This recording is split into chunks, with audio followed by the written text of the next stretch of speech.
to downsize significantly. Having overseen redundancies in organisations I've worked in previously, I want you to know I do not take this lightly. I know this will have been weighing heavily on all of you and the people who work for you. And I certainly don't want ICB leaders to take the flak for decisions and timetables on headcount that are ultimately my responsibility. I'm very alive to the uncertainty that's hung over staff for far too long. And I don't mind saying it's made me uncomfortable, as it should, because I know we're not just talking about jobs, we're talking about people's livelihoods. And again, that is my responsibility, not yours. I want to be honest with you and through you to your staff that I have not resolved this quickly enough. But this is worth doing, and we can now bring certainty to people. From today, I'm giving ICBs the go-ahead and the funding for the voluntary redundancy programmes that staff have been waiting for. This will see overall headcount cut by 50%, which will particularly, not exclusively, but particularly affect roles in corporate services, communications and administration. Alongside this, we're moving ahead with the abolition of NHS England, and we'll complete it to the timetable the Prime Minister announced in March. Headcount across my department and NHS England will also be halved, returning to the size we had in 2010, when the NHS delivered the shortest waiting times and highest patient satisfaction in history. This move will free up more than £1 billion a year, which will be reinvested in frontline care. To anyone listening at home, and who knows, someone might be listening at home, I want to reassure you that our investment is not simply pouring more water into a leaky bucket. We're plugging the holes, cutting out the waste, and rebuilding our National Health Service. And to those of you here today, and hopefully you're listening, we aren't simply changing staff numbers. We are ending the constant assurance, ad hoc demands, and micromanagement that you've been subjected to. The centre will instead enable you to focus on improving services for patients, a new department that empowers rather than suffocates NHS leaders and frontline staff. And I have to say, the way in which leaders across the service are responding to the scale of the challenge I've placed on you has been extremely, genuinely impressive. The energy, determination and sense of shared responsibility to succeed is remarkable and makes me very proud to lead this service. Going into this winter, we're seeing that same energy and determination as we do everything we can to prepare. You're freeing up more beds. We've seen an uptick in flu jabs among staff and the public. We've stress-tested plans much earlier. We're investing in new ambulances, building new urgent treatment centres and introducing new mental health crisis centres. Online access to GP practices should stem the tide of the 4 million patients who go to A&E each year because they can't get through to their local surgery. So thank you to all of those GPs who have successfully introduced this new system. You'll be crucial in unclogging emergency departments, freeing up beds and saving lives this winter. And on the social care side, we're working more closely with local authorities to ensure people get the care and support they need at home rather than languishing in hospital beds. But we know that the NHS is already running hot. A&E and ambulance demand is already higher than it was in 2024. Flu is coming earlier, and there is a particularly nasty strain this season. Those are the challenges we have to rise to. For many patients who come through our doors this winter, it will be the one time in the entire year when they experience the NHS. What impression do we want them to leave with? Do we want to be just about managing? That can't be our benchmark. We can't accept the winter crisis as an annual event like the John Lewis Christmas ad. We have to improve year on year. And of course, with all these challenges, the last thing patients need this winter is strike action by the BMA. I was really proud of the way that NHS leaders and frontline staff pulled together to get through the last round of resident doctor strikes. We saw an additional 11,000 procedures going ahead compared with the June 2024 walkout. We managed to keep the costs of industrial action down to the tune of £100 million less than the previous round. And despite the busiest July on record for A&E, this was the highest proportion of patients seen within 4 hours in 4 years. I think that is a considerable achievement. And I want all of you to know that it wasn't lost on me how hard you all worked to keep the show on the road. But the truth is that strikes do have unavoidable and serious consequences, particularly when they're called during winter. That is why I made a comprehensive offer to the BMA last week in a final attempt to prevent strike action, coming on top of a 28.9% pay rise, which they've already received from this government. I would have thought that our offer to go even further with extra jobs, prioritisation and money back in their pockets would have demonstrated how serious this government is about improving resident doctors' lives and career prospects. Yet the BMA rejected the offer out of hand, refusing to even put it to their members. If strikes do go ahead, at a cost of around £240 million, we will not be able to afford the same offer again. So my message to the BMA is simple.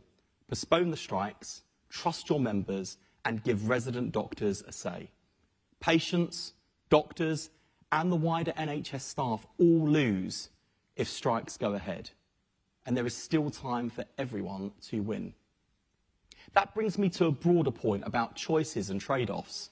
When we pull together and when we mobilise behind the ideas in the 10-year plan, we can deliver year-on-year improvement, change and transformation that gets the NHS back on its feet and fit for the future. When parts of our team fail to recognise that we can't solve everything for everyone, everywhere, all at once, that's when we run into difficulties. That's what makes our collective job much harder. I know I'm preaching to the choir in this room because as leaders, there are choices and trade-offs that you face every day. And it's really important that we continue to work together to face those choices and trade-offs in an honest way. Because the progress of the last 18 months tells a bigger story. One of a service beginning to believe in itself again. That's quite something, given the horrendous state of neglect the NHS was in after 14 years of underinvestment and mismanagement. And we have to be honest that some of what we're doing has never been tried before. Success won't happen overnight. I, will make some mistakes along the way. That is all part of learning and improving. But together, we've begun restoring confidence. We've built strong foundations for real improvements. We've moved from barely scraping by to having real hope and big ambitions. I said there'd be fewer targets and less bureaucracy, and there are. I said there'd be no more short-termism, and we now have multi-year funding settlements to give you the certainty you need. I said the centre would be smaller, and it will be. I said that power would be handed back to patients, professionals and providers, and it is being. All of this is why we're today in a position to declare that the NHS is on the road to recovery. And at the heart of that revival is our 10-year plan for health. It sets out how we'll transform the service of today into an NHS fit for the future. Our 3 big shifts will create a new model of care that not only catches up with the rest of the pack, but leads the world. The plan breaks with the fiction that you can run a health service of 1.5 million staff who deliver 600 million patient interactions every single day from an office building in Whitehall. The new care model is backed by a new operating model, anchored in clear and consistent principles. Power and resources should flow to local providers, frontline staff, and ultimately be placed in the hands of patients. Autonomy should be earned by meeting public expectations, delivering high-quality care with excellent financial oversight through world-class leadership. Good performance should be incentivised and rewarded. Poor performance should be held rigorously to account. And transparency and choice are not essentials. They are essentials, not nice to have. That's what lay behind our decision to publish new NHS league tables. I know there was a concern when I announced them last year that this would be about naming and shaming and good old-fashioned manager bashing. I hope you can see now that this is actually about confronting the challenges we all face with grown-up honesty. I was delighted, for example, with the way the Queen Elizabeth Hospital in King's Lynn, a hospital which is literally being propped up on stilts, responded to being bottom of the table. let me just share with you what the Executive Managing Director, Chris Bound, said. He said, and I quote, "The issues about our waiting times in our emergency department being too long, our waiting times for cancer care and elective care being too long, and our financial situation are not attributed directly to the state of the building. There are things we must do within this building to improve the experience of patients and staff." Now, the reason I highlight that as an example is he could easily have said, "Oh, it's all because my hospital's falling down." And I know he could have said that because I recall offering that defence myself on BBC Local Radio in his part of the world earlier that day. And in contrast to what I said, what Chris did was offer the warts and all honesty that is the first step on the road to recovery. Not making excuses and covering backsides, but actually taking responsibility and showing a determination to improve even when factors are stacked against you. That is how we turn the NHS around. But even as we let go of the top-down approach of the past, we're not abandoning trusts to their fate. Those at the bottom of the tables will receive more support. At the other end, good performance will be incentivised and rewarded. This new culture of openness drives change and builds confidence that the NHS can learn and improve, which is crucial to restoring people's faith in the NHS itself. And today I want to talk about the next steps we're taking on our new operating model. The first step is a real empowerment of primary care and general practice. Already, the hard work and innovation of GPs across the country are helping to renew public confidence in the NHS as the reversal of a decade of declining patient satisfaction shows. And I know it's not easy. The demands of a 21st century population, the demands of ageing, and rising health need have led to unsustainable workloads. We've already halved the number of targets in the GP contract and are investing an extra £1.1 billion. But the bright future that general practice deserves will only come through fundamental modernisation. That's why we're introducing 2 new neighbourhood contracts. A single neighbourhood provider contract for the delivery of enhanced services for patients through expert multidisciplinary teams, and a multi-neighbourhood provider contract to lead the neighbourhood health service at scale. This is taking the best of the NHS to the rest of the NHS, learning from some of the trailblazing GP federations already doing this. Pooling resources and expertise will deliver better services over larger areas, like frailty or end-of-life care, and deliver a more efficient back office, so more of GP's time is spent with patients. And as neighbourhood health services reduce demand on acutes, new financial flows will see savings return to them, helping to accelerate the left shift. I should say at this point, just for the avoidance of doubt, because there might be more media attention on this speech than usual, when I say left shift, it's not because I'm quotes on manoeuvres. Our second step reinvents the NHS Foundation Trust model for modern times. Today we're launching a new generation of foundation trusts called Advanced Foundation Trusts. They will be the front runners towards a more autonomous, accountable and integrated NHS. And I can announce that 8 trusts are in the running for this new status. They come from across the country, from Dorset to Northumbria, and they are a mix of acute, mental health and community trusts. They represent both the best of our NHS and the diversity of our NHS. Those who are successful will have demonstrated that they're delivering on the public's priorities: high quality care for patients, value for money, and progress on the left shift. They'll be the kind of providers who don't need the centre breathing down their neck or trying to micromanage their finances.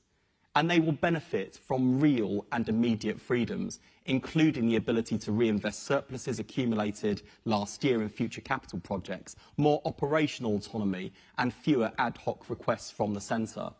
We'll continue to open new freedoms and deliver greater autonomy for advanced foundation trusts in the coming years. And in 10 years' time, we want every trust to have achieved that status. Our third step is the creation of integrated healthcare organisations, or IHOs.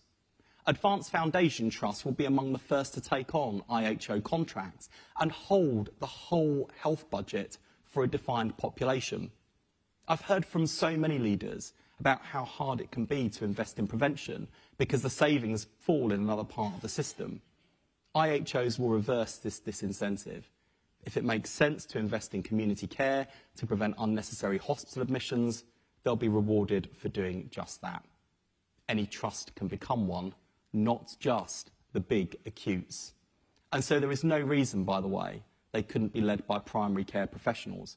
In fact, one of the 2 trusts currently under consideration for IHO status is a community trust. And that diversity will continue. If a nurse is best placed to lead a community service, a GP best placed to lead a hospital, or an acute trust best placed to lead neighbourhood health services, well then that's what they'll do. Because what matters is what delivers for patients. None of this is simply a renaming exercise. However technocratic it might sometimes appear, or even feel, good system architecture is how we bring to life the vision and ambition in the 10-year plan. I'm offering that as a reminder to myself as much as anyone else. We're breaking the NHS out of its short-term cycles, of annual plans, of emergency bungs, of rolling crises, complex rules, unnecessary targets. Instead, our approach is and will be, if you deliver for patients, if you manage your finances well, if you innovate, then you will have the space to lead. Because plans don't deliver change, people do. And this conference is a reminder that confidence comes from good leadership, and that good leadership in the NHS has never mattered more. Great NHS leaders listen to staff and patients and turn that listening into action. They don't wait for permission to do the right thing. They don't require a diktat from NHS England. Their attitude says, we can do better, and we will. The difference now is that the system will support you to unleash your entrepreneurialism, creativity, and innovation. And all of this adds up to a very different kind of NHS. It marks a fundamental shift from command and control to collaboration and confidence. And when people feel they are part of a system that learns, listens, and leads, confidence returns. And confidence is everything. The NHS was built on it. The confidence of a nation that believed in universal healthcare free at the point of use. The confidence of staff who knew they were part of something bigger than themselves. What we're doing together is restoring that confidence. The coming years won't be a walk in the park. There are no magic wands, no silver bullets. Keeping up momentum will require all of the energy and grit and initiative that's got us heading in the right direction. We need to up our elective activity to hit the ambitious targets the Prime Minister set us, to get people seen as quickly as possible in urgent and emergency care, and to keep improving access to GPs. And we need to maintain our firm grip on the finances. But for the first time in years, the NHS can look forward with confidence rather than back in frustration, because we've got a plan that's not just ambitious and realistic, we've got a plan that is working. And that is why the NHS is on the road to recovery. Thank you very much.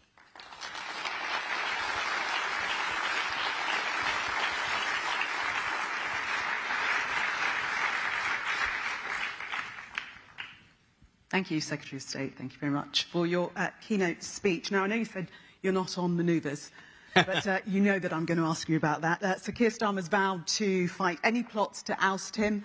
Will you be fighting alongside him? Yes. I mean, the bizarre thing about some juvenile briefing overnight is that it's people in Number 10 who've said the Prime Minister is fighting for his job. Now, I don't think that's, firstly, a helpful or constructive thing to say. I also don't think it's true. What I think he is doing is fighting to try and turn the country around from the enormous mess that we've inherited on so many fronts. In 2024, and tell me if it's incorrect, there was an interview which you were unequivocal about your desire to be Prime Minister one day. Is that true? I've got a harder job already, so I'm quite enjoying doing this one. Thank you very much. And I'm definitely not going to say anything today that adds to the silly season going on down south. OK, just final question on the manoeuvres that aren't. This morning on Sky News, you said that you felt that you'd been kneecapped by Downing Street in terms of the briefing. I think I said it was the most unwarranted attack on a faithful since Joe Marler was banished in the Traitors final. And I think whoever's been briefing this should spend a little less time watching Celebrity Traitors and a bit more time watching Countryfile. OK, right, on to the NHS. Realistically, what can we expect from the upcoming budget as regards the NHS? So I think that, you'd struggle to move for, to avoid the speculation about the budget and the expectation management, I think, that the Chancellor has been sensibly doing. This is going to be a challenging budget. We can see the economic backdrop and we can see the pressures in the public finances. I think we can be sure of a couple of things. The first is the Chancellor has been very clear that this is a budget to protect NHS investment. So I think we can go into the budget confident that what we were allocated at the spending review is protected. If she can go further, especially on things like capital, I'm sure she will. But what she has given us, over and above everything else, in terms of decisions she's already made, has been the NHS at the top of the tree in terms of her priorities. And also, and perhaps arguably even more valuable than the increases we've had in our budgets, it's that certainty over a kind of spending review period, over a 3-year period. Because if we are asking you to change, to drive transformation, and to do so at the same time as driving year-on-year improvements in the service, we have to give you that certainty and stability and the tools to do the job. And so knowing what your outlook looks like for the next few years doesn't make the hard choices go away. It doesn't make any of it easy, but it does mean that you can plan with certainty and break out of the short-termism. And I think that's probably the most valuable thing the Chancellor has done for us, and that's why I can sort of go confidently into the budget, as the Health and Social Care Secretary, if anxious about the state of the economy and the state of the public finances. OK, we're going to open up to the floor now and take some questions. Raise your hand if you'd like to ask a question. Down at the front. Secretary of State, thank you very much. Terence Stevenson, Chair of NHS Providers. I want to ask you about workforce, but not the usual about we want more staff. We've heard a lot over the last 2 days about how AI might free NHS staff more time to be clinically in contact with patients, but also how it might mean we lose staff. We don't need admin staff. And as a Labour Secretary of State, I'm interested in your view on that. You were talking earlier about reduction in headcount at ICBs, a further reduction in headcount in the NHS as a result of AI. What are your thoughts on that? So I think a Labour government has both a historic responsibility, but are also uniquely placed in British politics to ensure that the transition from the world we live in today to the world that is being created for us in the biggest and fastest industrial revolution the world has ever seen is one that is a just transition that protects the interest of Labour, with a small L, working people. And that's because from the very inception of our party, we were created by the trade union movement to serve the interests of Labour against the interests of capital. And so whether it's conventional capital or automated capital, it's our historic responsibility to make sure that we defend opportunities and security that means that people can have a good quality of life no matter who they are, what their background or what it is that they do. And so it's our responsibility to help people to transition from the sorts of jobs and functions they're performing now to the jobs we will need them to do in the future. And yes, there are certain functions that will be automated, and I think there is a liberating potential of technology for staff and for patients, whether it's kind of stripping out some of the tedious form filling that staff always frustrated by, or whether it's the ease, convenience, the choice and control that can come to the palm of patients' hands. I think the thing that maybe makes our lives a bit easier in this space, maybe compared to other sectors, is that for all of the exciting AI, genomics, machine learning, big data, health and social care will always fundamentally be people-based services. And so I think the question for us is, how do we get the most out of people? Where do people add the most value? And how do we make sure that people whose jobs might be dislocated in the not too distant future can be retrained, reskilled and redeployed into areas where they can make an enormous difference. Take a question from Slido. Time is running out rapidly. In another life, would you ever consider applying to be an NHS Trust Chief Executive? If there's a job more difficult than mine, no. In all seriousness, and I hope people took from what I said the sincerity of it, and not just Trust Chief Execs, but I think particularly this year, what I've asked of ICBs as well. You have got bloody difficult jobs. And the more time I've spent with NHS leaders, listening, learning, and listening to them share with me in quite a candid and open way the sorts of choices and trade-offs they face on a daily basis. They have a huge amount of risk that they're carrying, a huge amount of responsibility, and they are carrying it well. There are always some that are better than others, and there are always different types of leadership challenge. So someone who's a great leader in one job might then encounter a new challenge that actually a different leader would be suitable for. And there's always a bit of that in any context or organisation. But we have really great quality leadership, and it's one of the reasons why, you know, not just in terms of what I've said publicly, but I do want people to know that in private settings, when I'm being hauled over the coals by some of the newspapers about salaries, for example, one of the things that I am always keen to defend leaders on is look at the risk and the responsibility that they're carrying, but also one of the things that's ground my gears once or twice is when I've seen some Trust Chief Execs named and shamed because they're on high salaries, but in organisations that are performing poorly, and often have to pick up the phone to journalists and saying, yeah, that person you've just named and shamed, the reason why they're on a high salary is because they're a great Chief Exec, and we asked them to go into that organisation only the other month. And now you're kind of like roasting them in the media. So I'm trying to make sure that there is that kind of nuance and understanding. We always have to be conscious that we are custodians and guardians of public money, and things like salaries get scrutinised. That's par for the course. But at the same time, we should be a system, as the largest public service in the world. We should want the best leaders with the best capability. And when they deliver, we should back them.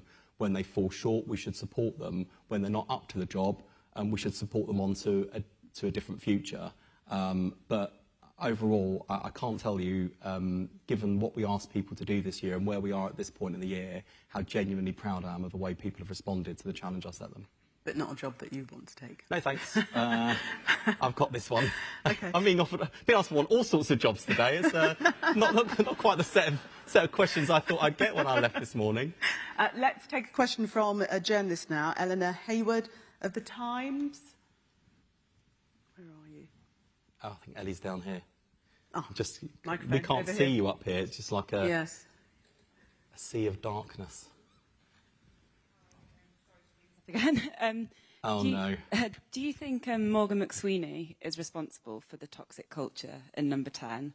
Do you think he should be fired for briefing against you? I am not going to add to the toxic culture by contributing to the toxic culture and going after individuals. I don't think that is a constructive or positive thing to do. And one thing I would say for Morgan McSweeney is there wouldn't be a Labour government without him.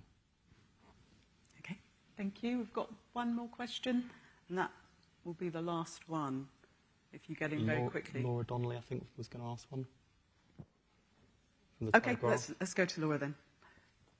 Yeah, Laura Donnelly from the Daily Telegraph. Just wanted to come back to strikes and ask, do you think there's a case for making it illegal now for doctors to strike in the same way that it is for you know, say, for the police and for the army? Well, unsurprisingly, as a Labour politician, that's certainly not my instinct. And, you know, there's a reason why we support people's right to withdraw their labour. I think what I'd say to the BMA is, with that power comes a responsibility and a duty of care to patients. And honestly, I mean, look at the turnout in that latest ballot, and look at the level of mandate they got for it. A majority of resident doctors didn't vote for this strike action. And it's not surprising, really, given they've had a 28.9% pay rise. that since the last round of strike action, I said, well, look, we can create 1,000 more specialty training places right now for the current application round, in addition to the other 1,000 that was earmarked in the 10-year plan for the next few years. We're doubling the number and bringing it forward to right now. I've offered to act on things like exam fees, portfolio fees, to do some backdating on that. I cannot think of a precedent in British trade union history where after that level of pay rise, people have then chosen to walk out on strike.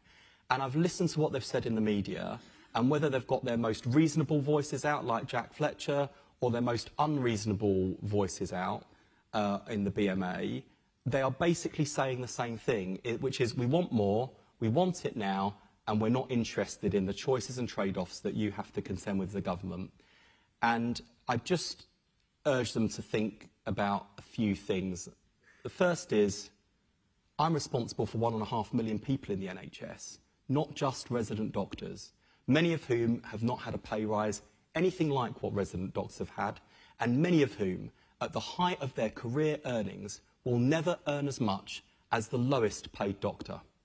The second thing I'd say is that this strike action causes untold misery and disruptions to patients who could do without it. Thirdly, it is always true, and especially true in winter, it puts untold pressure on other NHS staff who are picking up the pieces for the damage and disruption that resident doctors and the BMA are inflicting on the service. And finally, I think the leadership of the BMA need to really consider whether at this time, with green shoots of recovery, they want to set the system back.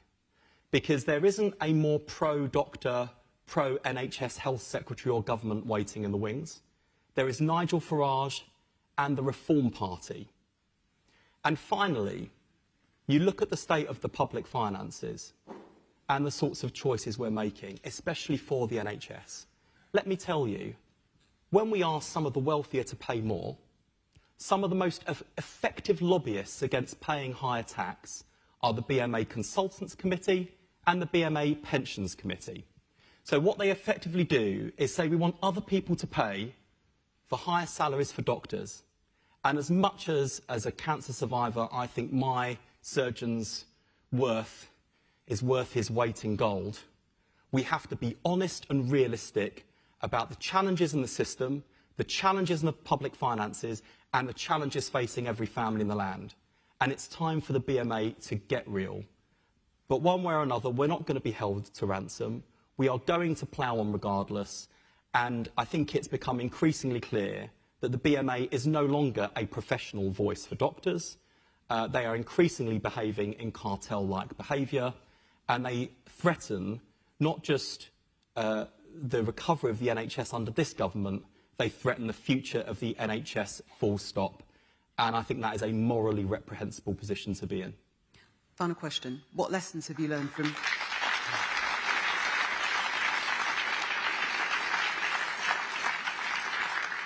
What lessons have you learned from previous strikes and negotiations with the resident doctors' strike looming to start on Friday? I'll say a few things. Firstly, the way in which the team pulls together really is remarkable. And I think on so many fronts, but on this front, Jim Mackey and his team nationally, the team of leaders and frontline staff across the country deserve real credit for the Herculean effort they put in last time, and I know we'll do again. We can keep activity up, we can keep costs down, but ultimately you can mitigate. What you can't do is eliminate the cost, the risk and the disruption.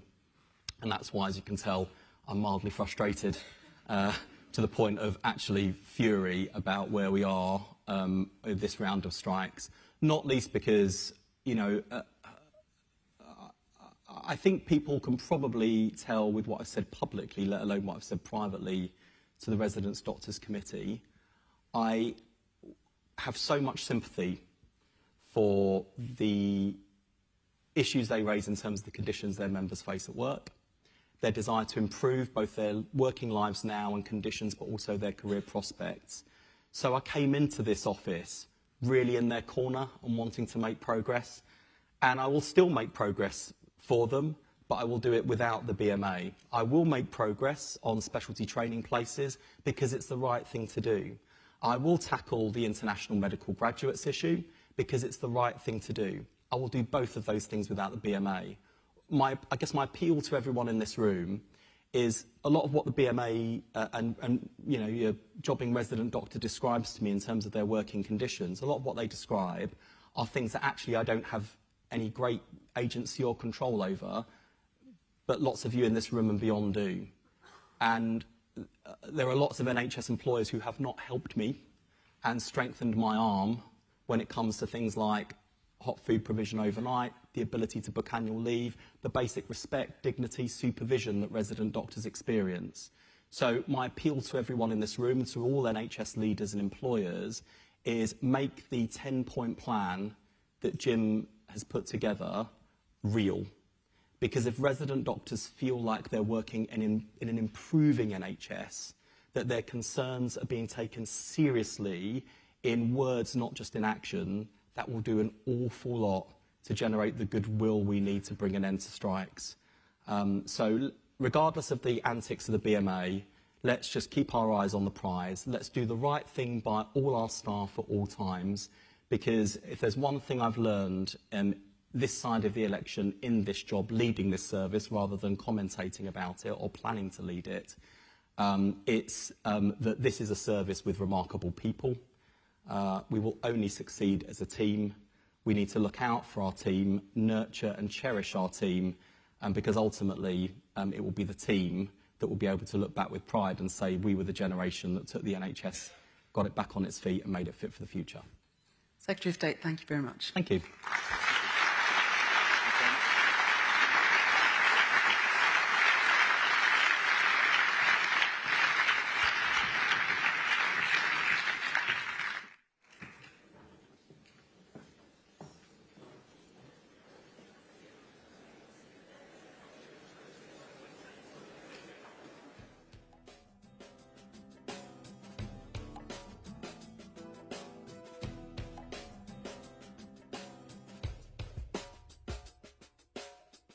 It's not over.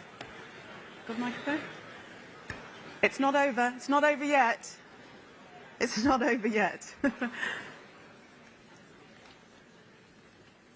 Okay, we're going to move on to the next session, learnings from the neighbourhood health simulation. Well, following the completion of the simulation, the panel will share reflections and key learnings gathered across the 2 days. I'm sure many of you will have gone to see the simulation. You'll get insights on how neighbourhood health and a patient-centred approach can strengthen the long-term sustainability of the healthcare service. Please welcome to the stage Simon Morioka, Joint Chief Executive PPL, Dr. James Kent, National Advisor NHS England, and Claire Kennedy, Joint Chief Executive PPL. I'll come and join you.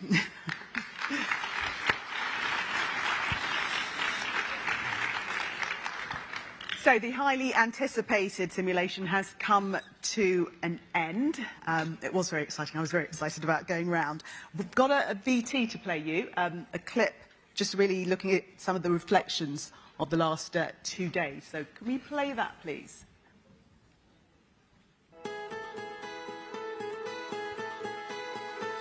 It's our great pleasure to be working with NHS providers and with our technical partners Optum and Feedback Medical to be running a simulation of the neighbourhood health service in action.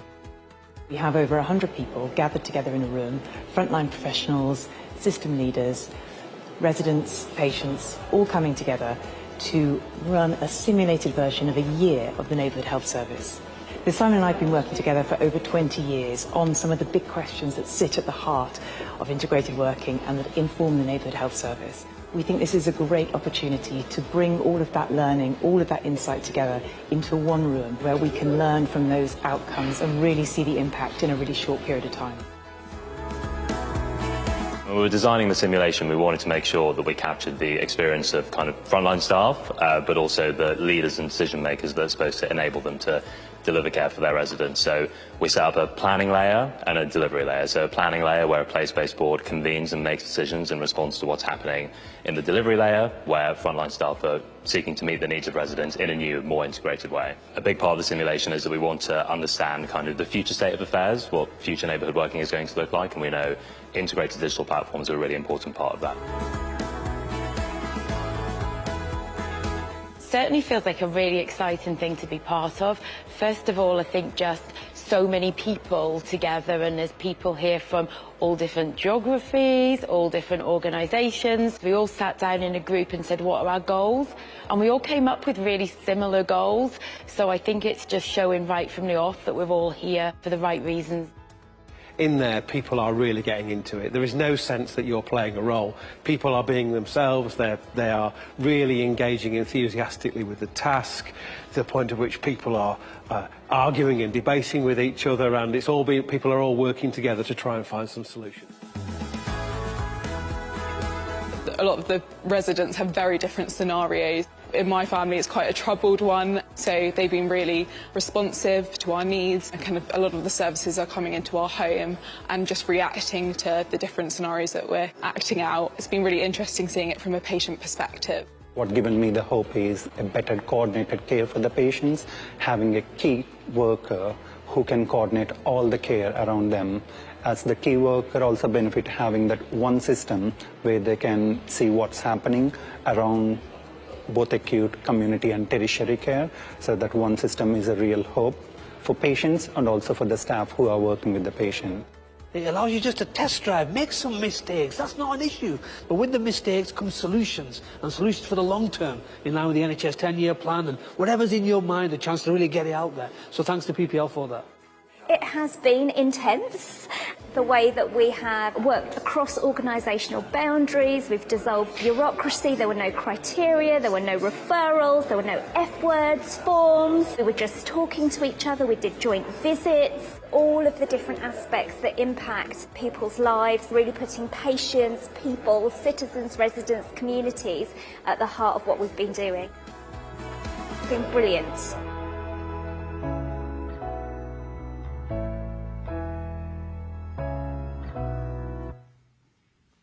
So, no F words. Nobody mentioned forward thinking. Claire, update us. Thank you. How did it go?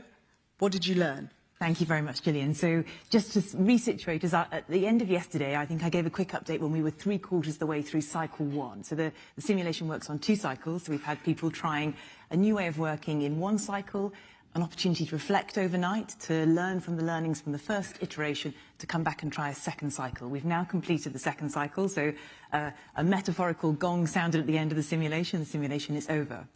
What we found at the end of the 1st cycle, as we would expect, is that it's massively challenging to move into a new way of working. So we've had several groups of observers, including yourself, who've had a chance to step beyond that wall and to see the really hard work that 100 colleagues have been doing in that other world, testing out these new ways of working.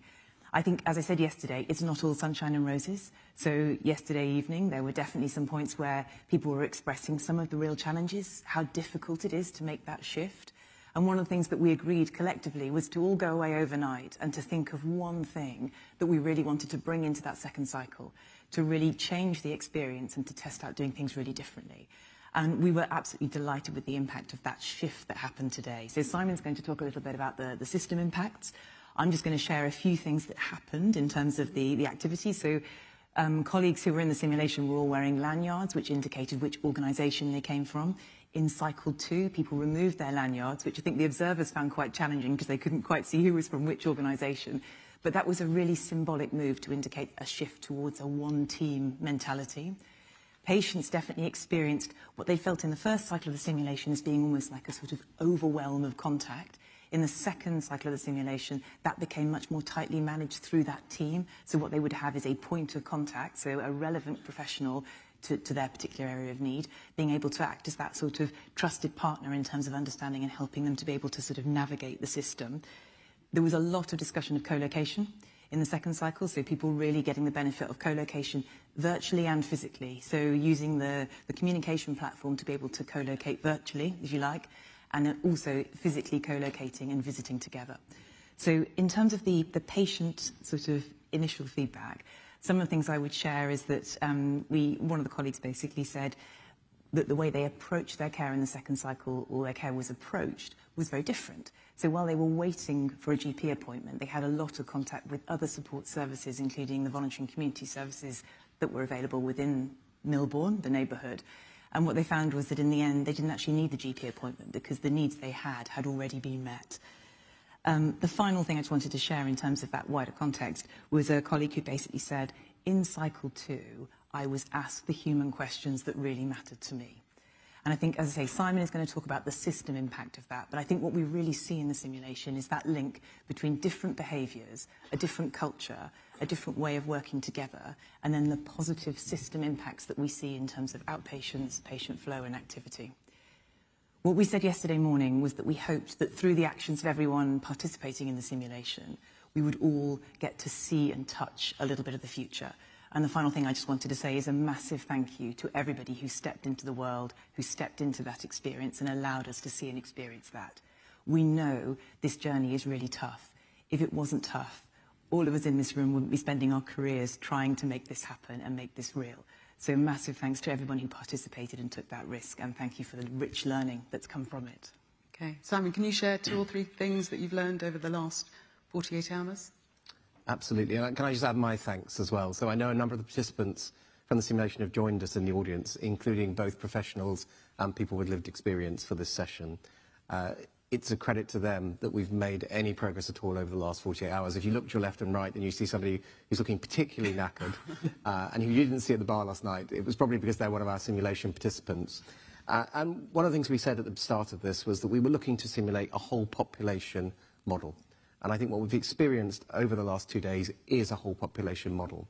I know there was a question yesterday around, is there a place for children and young people in the neighbourhood health service? And again, I think the answer categorically from the experience of the last 2 days is yes, there is. We cannot ask professionals or communities to prioritise between children and young people and older people or working age adults. The reality is that we have to start somewhere, and we have to start somewhere that creates the headroom. So by focusing on the frail elderly population and by focusing on secondary prevention, we could see in the data that we were stopping people going into hospital unnecessarily, reducing non-elective admissions, reducing A&E attendances. However, that gave us the headroom to then start to look at the wider population. And I think one of the most interesting observations for me from this simulation was the extent to which, without direction, without scripting, naturally communities and professionals move towards looking at people as individuals, to looking at people as households and families. And I think that we will see the long-term impact of that shift if we can reflect that in reality. We also talked about a model that was a whole needs model. And again, there needs to be some prioritisation around where we start, but what we also saw was parallel work going on around both prevention and improving access to treatment. So improving GP access, improving outpatient services. And I know that James, who kindly came and observed some of the activity day, will talk a little bit more about that. What did that mean in practice? I think it meant that really what we were asking of voluntary community sector colleagues was to help us with our delivery of direct care, but equally, for those same voluntary community sector colleagues working in those same communities, they could rely a lot more on the statutory services to support them and for the resources to be there to enable them to do their work. And then finally, I think we talked a little bit about, in enabling these 3 shifts and enabling the neighbourhood health service, the development of the team of teams model. The Secretary of State obviously talked a bit about the system architecture changes. I think what we've been looking at really is the changes in behaviour, in culture and in practice that we need in order to get the best out of those system architecture changes. So we know that changing contracts, changing funding flows, commissioning approaches is needed, but in and of itself, we also know that that is not going to deliver improvements in population health. So whether that was the reduction in referrals that went on throughout the simulation as people started to coalesce much more in joint teams, the removal of the sashes, the removal of the boundaries between different organisations and teams, or whether that was in the way in which the planning layer and the operation layer started to work much more as an integrated whole to deliver resources where they were needed in the community. I think that was instrumental in the overall improvements in systems, but also in the overall improvement in the individual organisational performance within the simulation. Dr. James Gent, if you can share your observations and really how they relate to the national agenda. Yeah, so, I mean, first of all, I'd like to congratulate Simon and Claire and their team on a fabulous simulation. I mean, the size of it, the scale, the thoughtfulness, the data analytics that sit underneath it. And I have to say, the acting was absolutely brilliant, absolutely brilliant. As I was observing through this morning, I mean, some of the things that struck me is, first of all, it is really clear. I mean, some of the patients and the family descriptions were really deliberately complex, and it was really clear to the professionals who they needed to contact.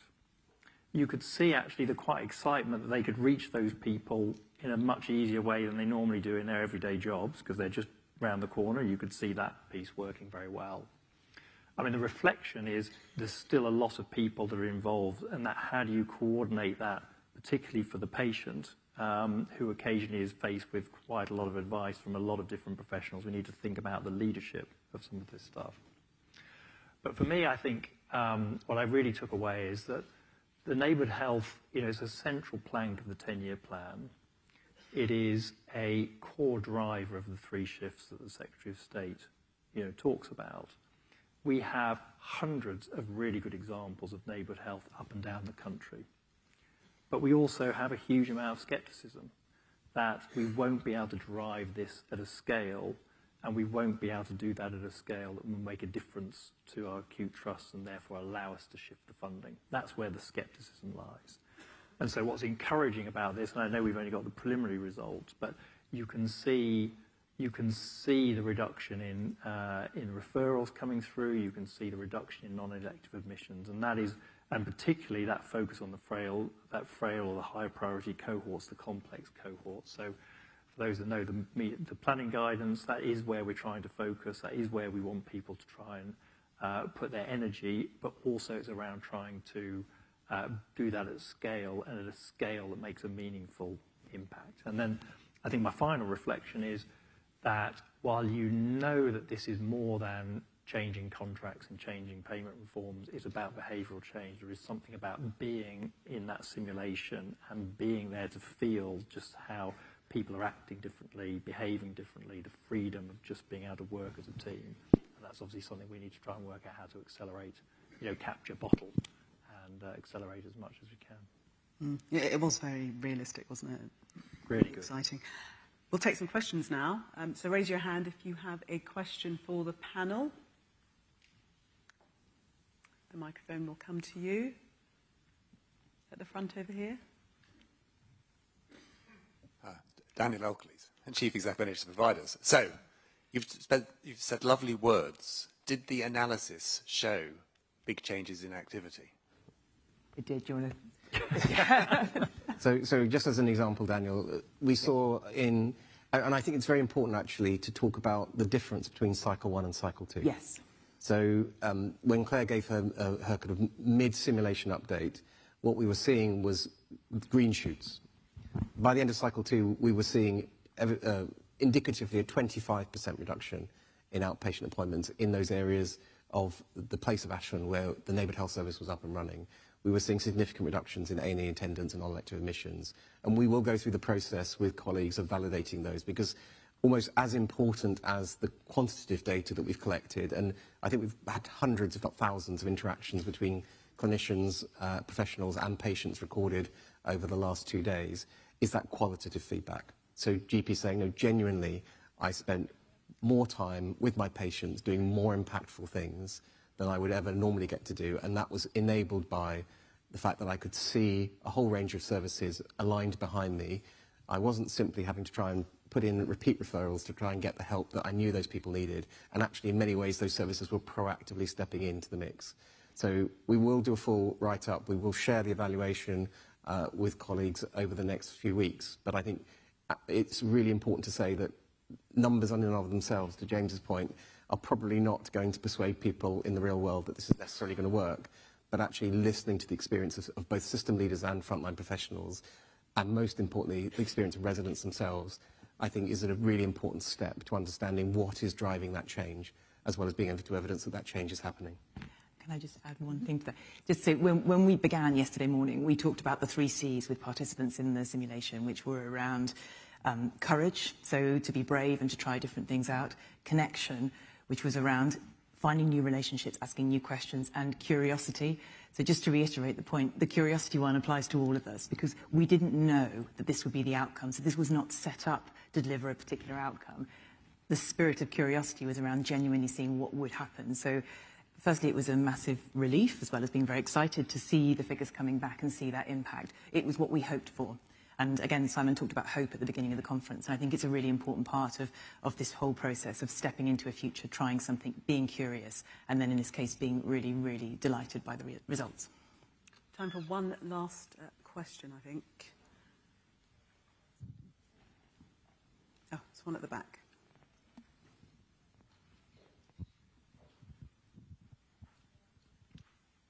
Thank you. Andrew George, Oxley's NHS Foundation Trust. In the analysis, are you also going to have the ability to look at what are not only the skills which your teams had, but also the behaviours, one might even say almost the virtues, both of the frontline staff, but also of the leadership teams that you had, to understand what it is that we need from them in order to drive the change that we want to drive to improve the healthcare for the neighbourhoods that we're serving? Thank you. Do you want to take it? Yes, absolutely. So those of you who played the role of observers through this process, and Andrew, I know you were one of those observers, are a really important part of capturing that, because those observations and reflections are a really important part and input. But also, obviously, we've done several debrief sessions with the participants throughout the 2 days to be able to get exactly that insight, because, as you say, it's so critical. And the relationship between what's happening at the planning level and what's happening in delivery, getting that right and getting that as a genuine dialogue is absolutely key to moving this forward. So, yes. We've come to time. Thank you so much, panel. Good to find out what the outcome was of the simulation. It was the high point, I think, for everybody. We were so excited about it. So Claire Kennedy, Simon Morioka and Dr. James Kent, thank you very much.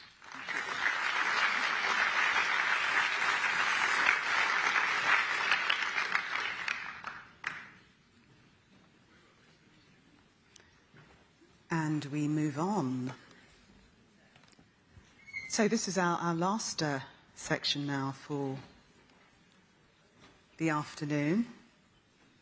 We're going to have I was going to say cosy little fireside chat, minus the fire and with 2 extra chairs, with NHS England's Chief Executive, nonetheless. So we're going to take a deep dive into some of the current priorities and challenges facing the NHS provider sector in today's evolving healthcare landscape.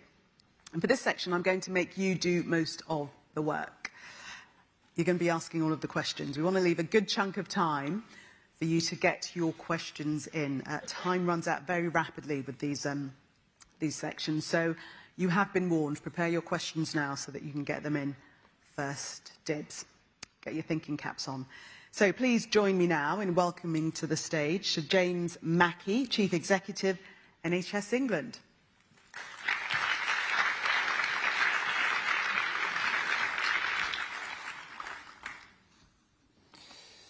Hi everyone, good to see you today again. I was just thinking earlier on, the first time I did one of these was 10 years ago yesterday when I was at NHSI.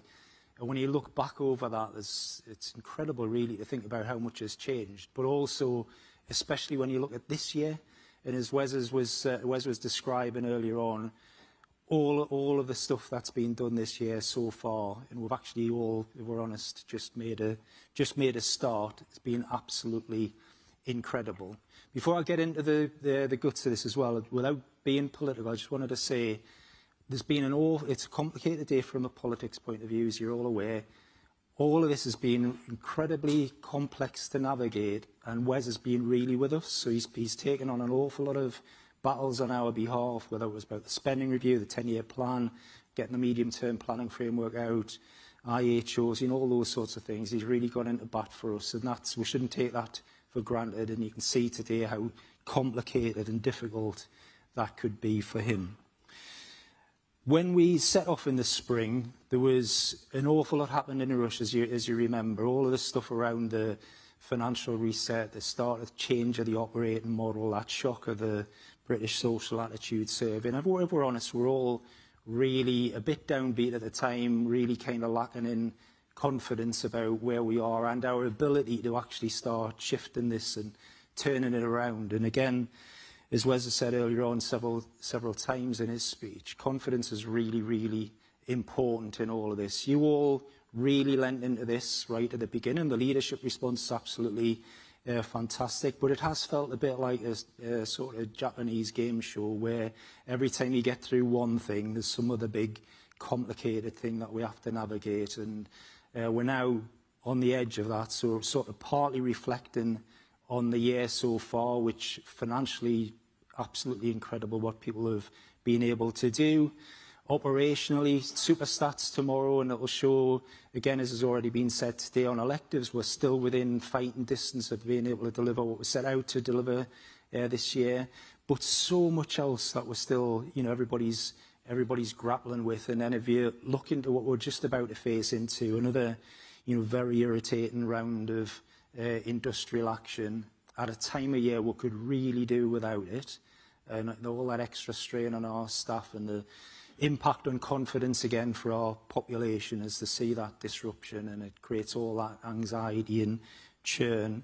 And then probably, as we were talking about last week in the King's Fund, straight into another round of flu, into Christmas, peak winter time, you know, etc., etc. It's really easy to look into all this and feel a bit overwhelmed and a bit, you know, how we're going to do this. And all I would say in all of that is, let's hang on to what's happened so far. And in all of that, the really big striking thing for me throughout has been the way everybody's pulled together. How about through the changes, however difficult they've been, people have pulled together, being honest with each other. You've been, you know, really lent into your challenges locally and work with staff, work with partners, etc. And we are seeing signs of things starting to go in the right direction. So really want to try and take confidence in that about the next few months, but also in the medium-term planning framework stuff, that bringing the future to life in today's. We've just been seeing a bit of it, I think, about neighbourhood care. And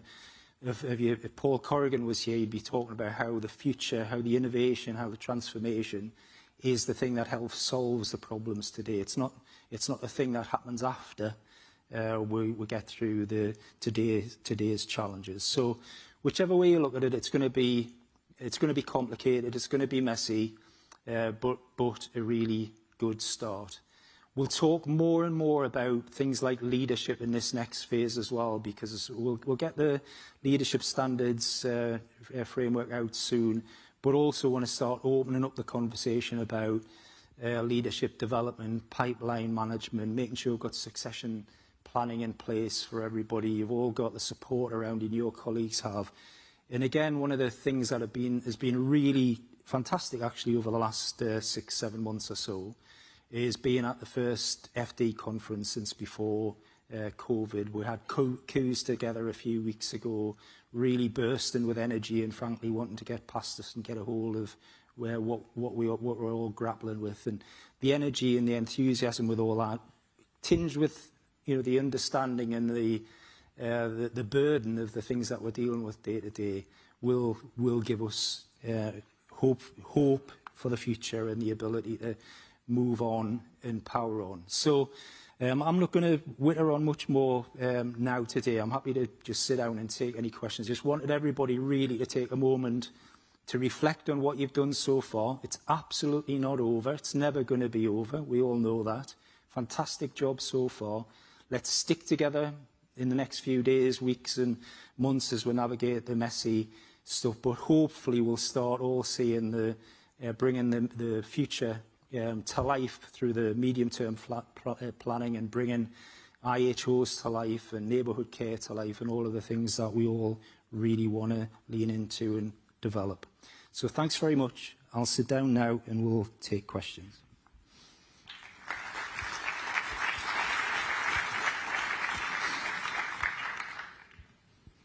You can sit a little closer. I won't bite.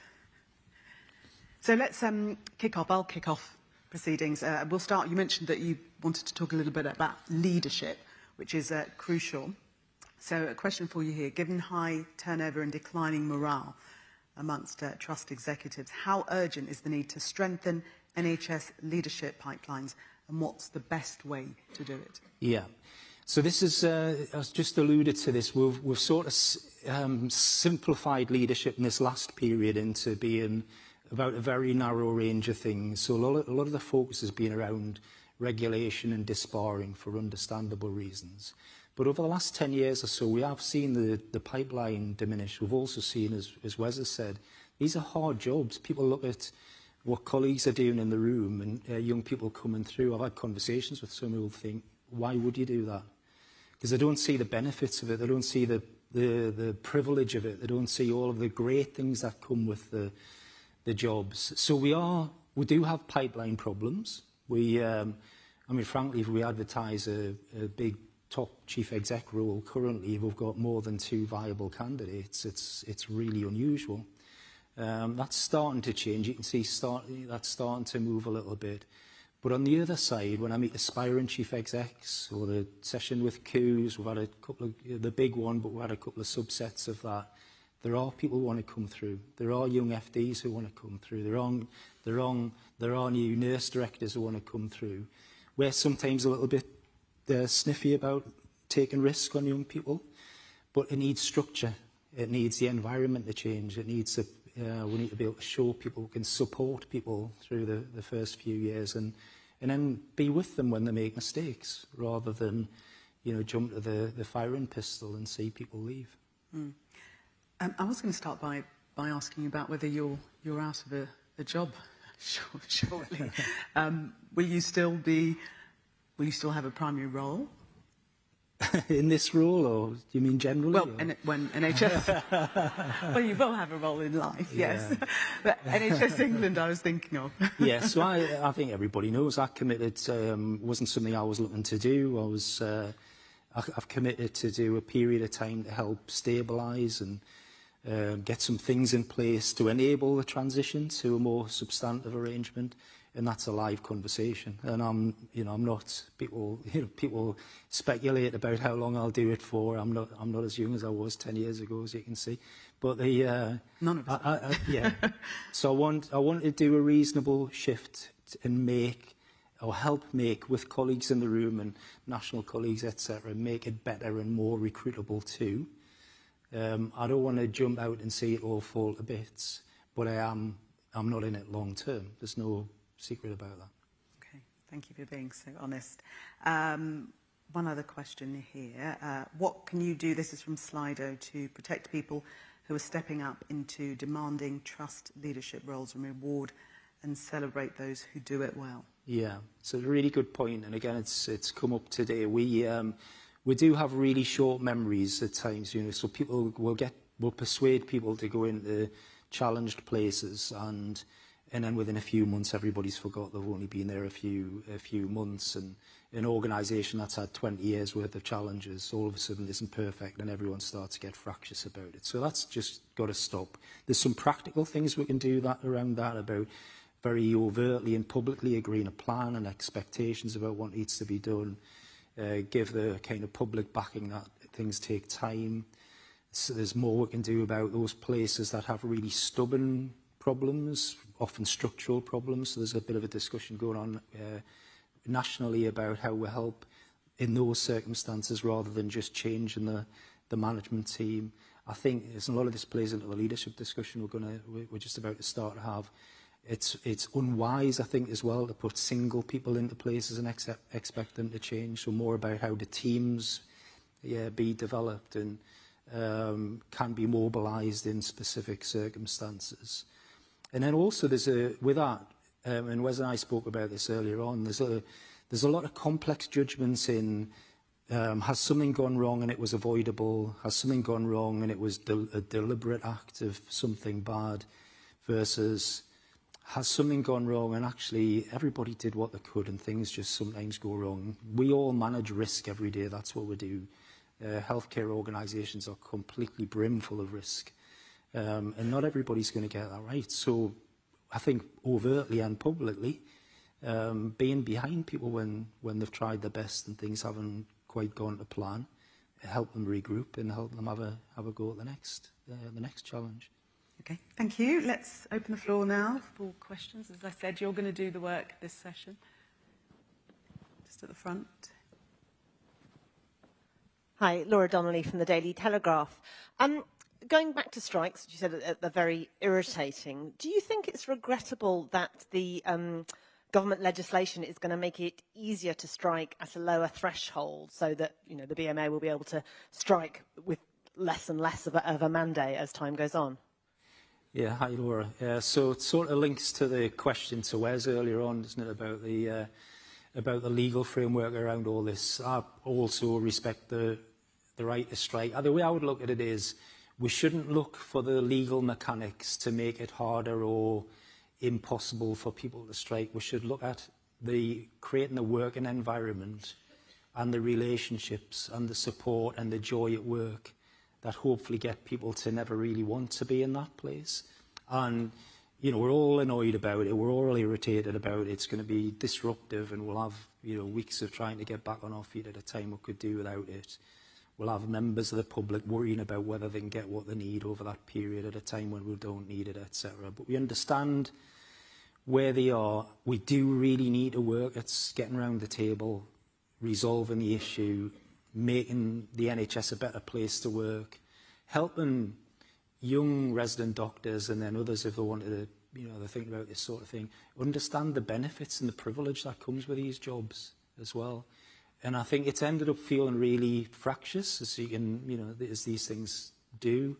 It feels really transactional as well. So we're talking about a very kind of small element of the whole employment relationship, etc. And we have absolutely, I think, lost sight, and we are worried about the risk and damage to the profession and what their place in society and what that means for the NHS and its place in society, etc.